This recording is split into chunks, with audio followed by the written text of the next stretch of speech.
ಸ್ನೇಹಿತರೆ, 2024-25ನೇ ಸಾಲಿನಲ್ಲಿ LP ಶಾಲೆಗಳಲ್ಲಿ 5th ಪಾಸ್ ಆಗಿರ್ತಕ್ಕಂಥ ಮತ್ತು HP ಶಾಲೆಗಳಿಗಿದ್ದಲ್ಲಿ 7th ಮತ್ತು 8th ಹಾಗೂ ಹೈಸ್ಕೂಲ್ಗಳಲ್ಲಿ 10th ಪಾಸ್ ಆಗಿರ್ತಕ್ಕಂಥ ಒಂದು ಸ್ಟೂಡೆಂಟ್ಗಳ TCಯನ್ನು ಇಶ್ಯೂ ಮಾಡಬೇಕಾಗ್ತದೆ. ಸೊ ಈ ವಿಡಿಯೋದಲ್ಲಿ ನಾವು STSನಲ್ಲಿ ಎಕ್ಸಿಟ್ ಕ್ಲಾಸ್ ವಿದ್ಯಾರ್ಥಿಗಳ ಒಂದು ಟ್ರಾನ್ಸ್ಫರ್ ಸರ್ಟಿಫಿಕೇಟನ್ನು ಇಶ್ಯೂ ಮಾಡ್ತಕ್ಕಂಥದ್ದು ಹೇಗೆ ಅನ್ನೋದನ್ನು ನೋಡೋಣ. ಅದಕ್ಕಾಗಿ ನಮ್ಮ ಸಿಸ್ಟಮ್ನಲ್ಲಿ ನಾವು ಬ್ರೌಸರನ್ನು ಓಪನ್ ಮಾಡಿಕೊಂಡು ಸರ್ಚ್ ಬಾರ್ನಲ್ಲಿ STS ಅಂತ ಟೈಪ್ ಮಾಡ್ಕೊಳ್ಳಿ. ಸರ್ಚ್ ಕೊಡಿ. ಸರ್ಚ್ ರಿಸಲ್ಟ್ಸಲ್ಲಿ STS ಮೊದಲೇ ಲಿಂಕ್ ಮೇಲೆ ಕ್ಲಿಕ್ ಮಾಡಿ, ಲಾಗಿನ್ ಮೇಲೆ ಕ್ಲಿಕ್ ಮಾಡಿ. STS ಯೂಸರ್ ಲಾಗಿನ್ನಲ್ಲಿ ಸ್ಕೂಲ್ನ ಯೂಸರ್ ನೇಮ್ ಪಾಸ್ವರ್ಡ್ ಕೊಟ್ಟು ಕ್ಯಾಪ್ಚಾ ಕೊಟ್ಟು ಲಾಗಿನ್ ಆಗಿ ಹೋಮ್ ಪೇಜ್ಗೆ ಬನ್ನಿ. ಹೋಮ್ ಪೇಜ್ನಲ್ಲಿ TC ಇಶ್ಯೂ ಆಪ್ಷನ್ಗಾಗಿ student management class 1 to 10 click ಮಾಡಿ, ಟ್ರಾನ್ಸ್ಫರ್ ಸರ್ಟಿಫಿಕೇಟ್ ಕ್ಲಿಕ್ ಮಾಡಿ, individual student TC issue click ಮಾಡಿ.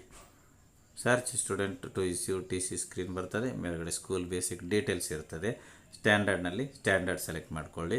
ಅಕಾಡೆಮಿಕ್ ಇಯರ್ ಬೈ ಡಿಫಾಲ್ಟ್ ಆಗಿ 2024-25 ಇದೆ. ಸ್ಟೂಡೆಂಟ್ ಟೈಪಲ್ಲಿ ರೆಗ್ಯುಲರ್ ಅಂತ ಇದೆ, ಹಾಗೆ ಇರಲಿ.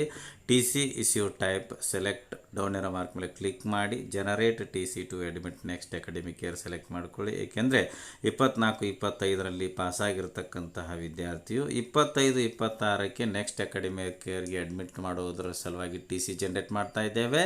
ಸೊ ಅದಕ್ಕೋಸ್ಕರ generate TC to admit next academic year option TC issue ಟೈಪನ್ನು ಸೆಲೆಕ್ಟ್ ಮಾಡ್ಕೊಳ್ಳಿ.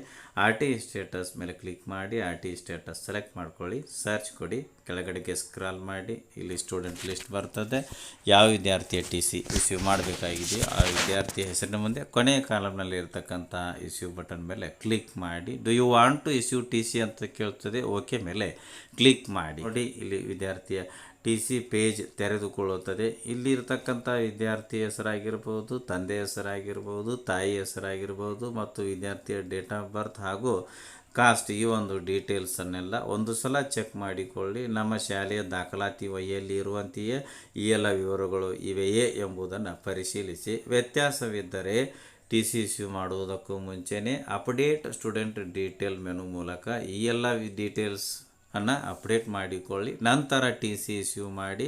ನಾನೀಗ ಕೆಳಗಡೆಗೆ ಸ್ಕ್ರಾಲ್ ಮಾಡ್ತಾ ಬರ್ತೇನೆ. ಸೊ ನೋಡಿ, ಇಲ್ಲಿ ಜನರೇಟ್, ಎಡಿಟ್, ರೀಸೆಟ್ ಬಟನ್ಗಳಿವೆ. ಮೊದಲಿಗೆ ಎಡಿಟ್ ಮೇಲೆ ಕ್ಲಿಕ್ ಮಾಡ್ತೇನೆ. ಈ ಪೇಜ್ನಲ್ಲಿ ನಾವು ನೋಡಿ, ಉನ್ನತ ಶಿಕ್ಷಣಕ್ಕಾಗಿ ಬಡ್ತಿ ಪಡೆಯಲು ಅರ್ಹತೆ ಇದೆಯೇ? ಎಸ್ ಮೇಲೆ ಕ್ಲಿಕ್ ಮಾಡಿ. ನೆಕ್ಸ್ಟ್, ವೈದ್ಯಕೀಯ ಪರೀಕ್ಷೆ ಮಾಡಲಾಗಿದೆಯೇ ಇಲ್ಲವೇ ಆಯ್ಕೆ ಮಾಡಿಕೊಳ್ಳಿ. ಶಾಲೆಗೆ ವಿದ್ಯಾರ್ಥಿಯು ಕಡೆ ಬಾರಿ ಹಾಜರಾದ ದಿನಾಂಕ ಸೆಟ್ ಮಾಡಿಕೊಳ್ಳಲು ಕ್ಯಾಲೆಂಡರ್ ಮೇಲೆ ಕ್ಲಿಕ್ ಮಾಡಿ, ಡೇಟ್ ಸೆಟ್ ಮಾಡಿಕೊಳ್ಳಿ. ವರ್ಗಾವಣೆ ಪ್ರಮಾಣ ಪತ್ರಕ್ಕಾಗಿ ಅರ್ಜಿ ಸ್ವೀಕರಿಸಿದ ದಿನಾಂಕ ಸೆಟ್ ಮಾಡಿಕೊಳ್ಳಲು ಕ್ಯಾಲೆಂಡರ್ ಮೇಲೆ ಕ್ಲಿಕ್ ಮಾಡಿ, ಡೇಟನ್ನು ಸೆಟ್ ಮಾಡಿಕೊಳ್ಳಿ. ನೆಕ್ಸ್ಟ್, ಶಾಲೆ ನಡೆದ ದಿನಗಳ ಸಂಖ್ಯೆ, ವಿದ್ಯಾರ್ಥಿ ಹಾಜರಾದ ದಿನಗಳ ಸಂಖ್ಯೆ ಅದಾಗೆ ತೆಗೆದುಕೊಂಡಿರುತ್ತದೆ. ಇಲ್ಲಿ ನಡತೆ ಮತ್ತು ಚಾರಿತ್ರ್ಯ ಇದೆ. ಸೆಲೆಕ್ಟ್ ಮಾಡಿಕೊಂಡು ಜನರೇಟ್ ಮೇಲೆ ಕ್ಲಿಕ್ ಮಾಡಿ. ಪ್ರಿಂಟ್ ಪೇಜ್ ಬರ್ತದೆ, ಪ್ರಿಂಟ್ ಕೊಡಿ. ವಿಡಿಯೋ ಇಷ್ಟ ಆದರೆ ಲೈಕ್ ಮಾಡಿ, ಉಪಯುಕ್ತ ಅನಿಸಿದರೆ ಶೇರ್ ಮಾಡಿ. ಈ ರೀತಿ ವಿಡಿಯೋಗಳಿಗಾಗಿ ಚಾನಲ್ಗೆ ಸಬ್ಸ್ಕ್ರೈಬ್ ಆಗಿ ಬೆಲ್ ಬಟನ್ ಪ್ರೆಸ್ ಮಾಡಿ. ನೋಟಿಫಿಕೇಷನಲ್ಲಿ ಆಲ್ ಸೆಲೆಕ್ಟ್ ಮಾಡಿಕೊಳ್ಳಿ. ನಾವು ಮಾಡೋ ವಿಡಿಯೋಗಳ ಅಪ್ಡೇಟ್ಸ್ ಪಡಿತಾ ಇರಿ. Thanks for watching. ಧನ್ಯವಾದಗಳು. ವಂದೇ ಮಾತರಂ.